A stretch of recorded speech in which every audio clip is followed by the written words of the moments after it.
My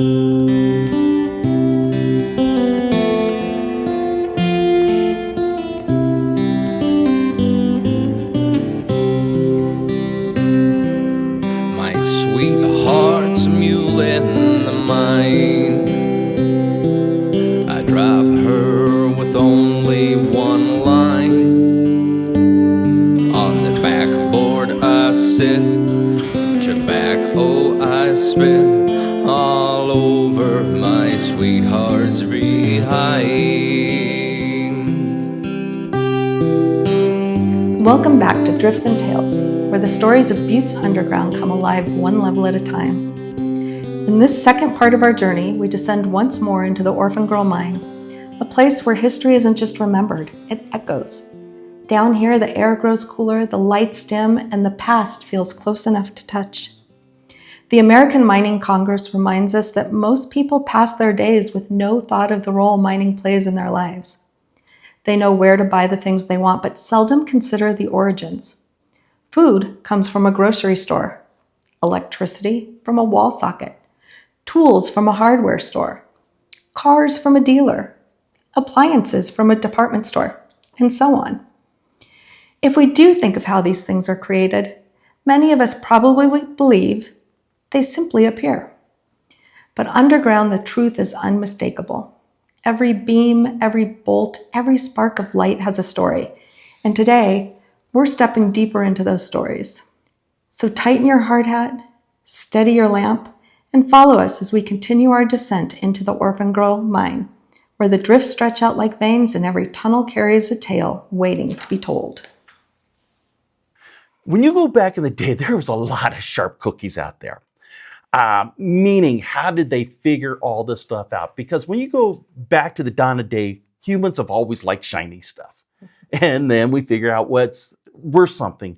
And then we start learning how to dig it out of the ground. One of the original ways when we start off is a pickaxe and a shovel, busting the rock up. Then we discover if they got stuff inside of a hole, originally it was gunpowder that we can actually encase in, we can start getting explosions. Then the development of dynamite. Now, dynamite, you just don't want to put it on the surface and set it off. It won't do anything. So we get into what we call hand tool steel drilling. So basically you have a hand chisel, just like a regular chisel, and a hammer. But they didn't call it a hammer. They called it a jack. You had a single jack and a double jack, meaning one person or two people doing this operation. So originally, we're actually working down here in candlelight.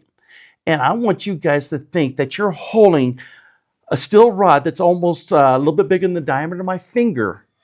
And someone is swinging a hammer at you. So this is my actual tool steel. And you'd be holding that up against the wall. And every time you hit it, you quarter turned it. Smack, quarter turn, smack, quarter turn. The reason why you quarter turn this each time is to prevent this tool steel from sticking, and it promotes that round hole in which we can put the dynamite in. Now, that's doing it by yourself. Now, with that being said, there's two of us. That's becoming a double jack. So I'm sitting there holding this up against the wall with candlelight. This steel doesn't show up very well in candle. So we actually learned to put our thumbs over the ends of these things. So why? As you spin your thumb, roll it around each time, your thumbnail will put off a little bit of a sheen, a shine to give your partner a place to aim. With that being said, this was a 50-50 split during the day. So you wanted to make sure that you didn't hit your partner's thumb, because with that, it's payback. And the Irish were quite ornery, we'll just say. With that being said, how did I know when to move my thumb? We actually have songs, a shanty as a rhythm, so I know when to move my thumb.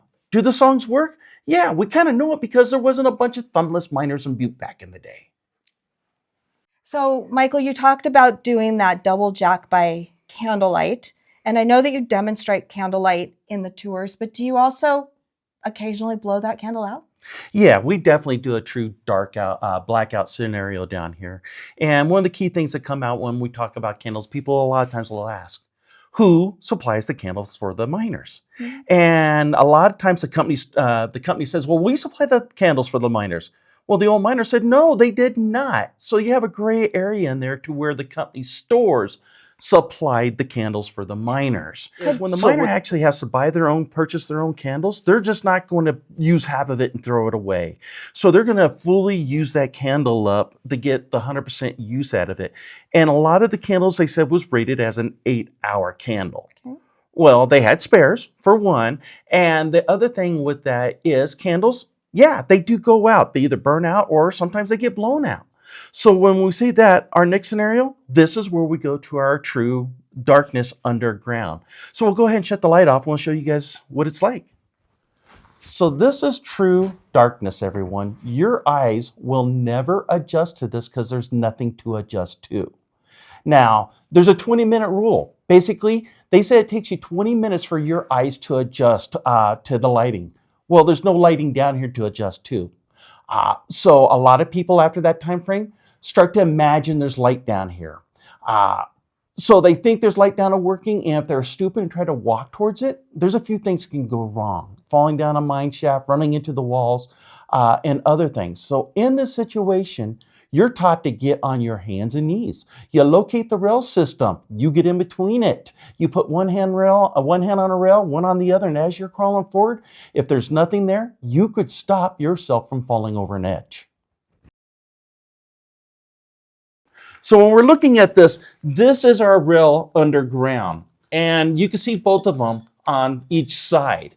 Now, why aren't they sticking up like a regular railroad system on the surface? Well, if it sticks up that much, it can be a trip hazard. So we try to keep just enough of the rail exposed to catch our wheels on our cars, our mucking machines, to keep them guided safely. Now, originally, rails just weren't used for that. Originally, we also had the rails down here to move primarily the ore cars. Mm-hmm. And for us, we had a 1-ton ore car that we used in our mine. So 2,000 pounds loaded, 800 pounds empty roughly. And the miners were the ones that moved them around originally. And they weighed roughly 80 to about 120 pounds, 4'8" to 5'4". Not very big. And you're sitting there thinking 2,000 pounds versus 100 is not fair. Well, they learned to put the floor we're actually standing on at about a 1 to a 1.5 degree angle towards our actual shaft, the shaft station. Enough of an angle to assist those miners moving it without turning it into a runaway ore car. Where are we?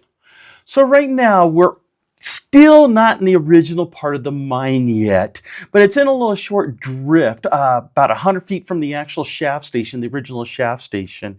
And we stop here for a couple of reasons. Right off the bat, we have this piece of equipment here that we call a hard-wheeled mucking machine.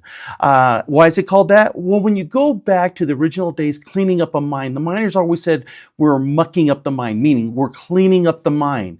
And then as we advance, we start designing tools, equipment, all that stuff to work and make our life easier on underground and on the surface.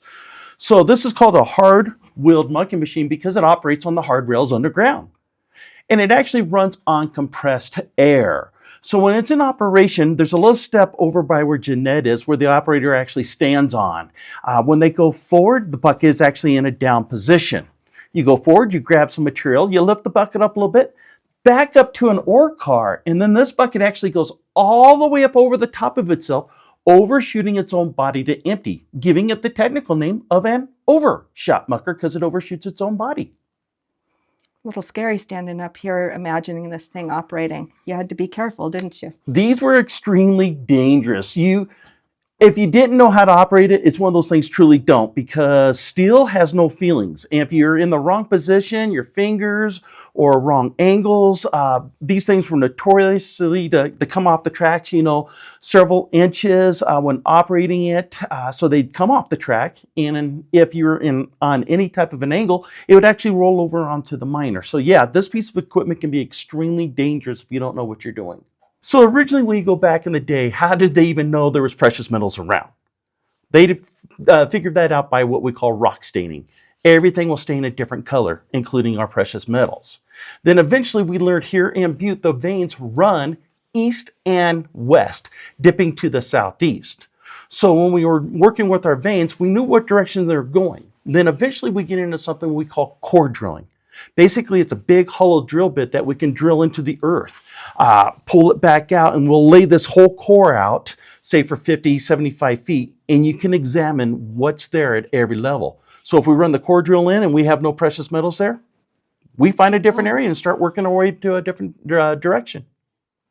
So right here also at this level, we actually discovered it by accident, one of two veins down here in the mine that we would have been looking for back in the day, but we actually missed this vein by about 100 feet.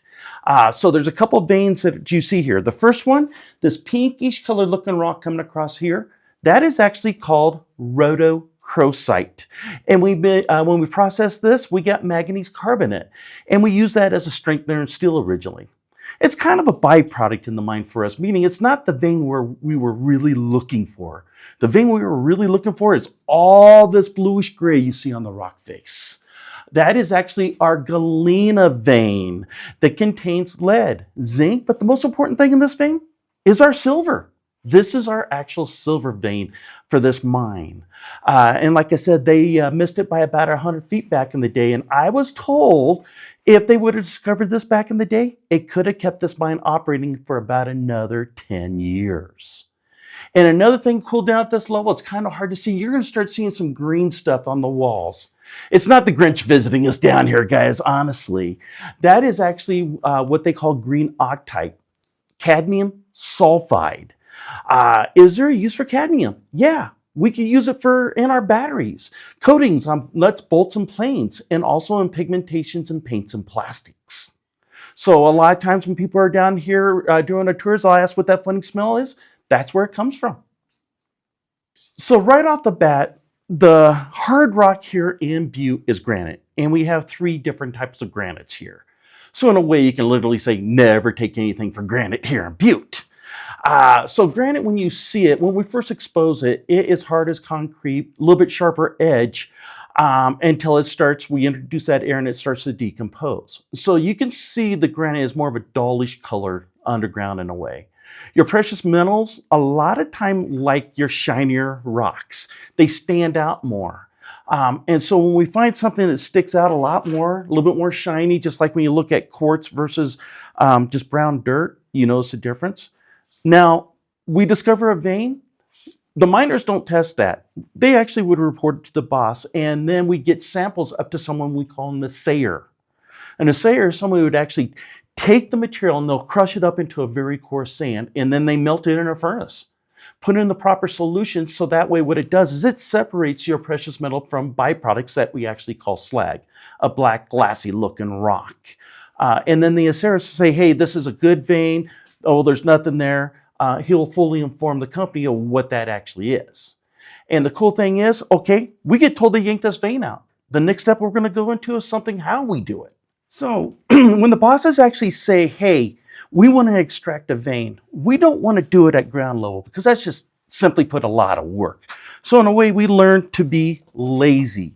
Part of that is we would dig underneath our veins here in Butte and do this right here. This is what we call a rise, meaning we rise back up to where the vein actually sits. In that part of the area of the mine, up there on top, the vein sits in an area we call the stope. Now, we get to extract metals down there, and we would drop stuff down a chute. Sometimes you wouldn't have boards like what you see. You would be up against bare rock. So as it drops down, hey, it can knock a rock loose, possibly exposing a different vein that we didn't know it was there. Then eventually we just started doing complete wood chutes, so that way we can control where all our material's going. So at the very bottom, underneath the chute, we'd have an ore car. So when we didn't want material to go in an ore car, we actually put a stop inside the chute, so it would prevent rocks from falling down on people working down beneath this here. So remember, everything in the mines went up and down the shafts vertically. Butte is known to have over 10,000 miles of underground workings below us. To get into those workings, there's roughly 50 miles of vertical shafts. So we drop all the material down here and finish working it down here. So working underground is an underground workforce. So we had your basic laborers that we would call a nipper, basically. You had people drilling holes. So your drillers, your blasters, your muckers, so carpenters and ropemen. So when we drop material down into the mines, It's all put together down here. So when you look at this sign, it's given examples of the right way to hitch something up and the wrong way. Because if you hitch this up right, meaning you can see the chain going underneath the bottom, so you're holding the bottom of the timbers up, it prevents that from falling down the shaft, causing damage to the shaft or someone down below you. So safety posters are there to remind people, hey, basically, keep it simple. So with that being said, now we have this going up here. We've talked about all that heavy equipment that we use. We're not going to put it up on our back and carry it up there.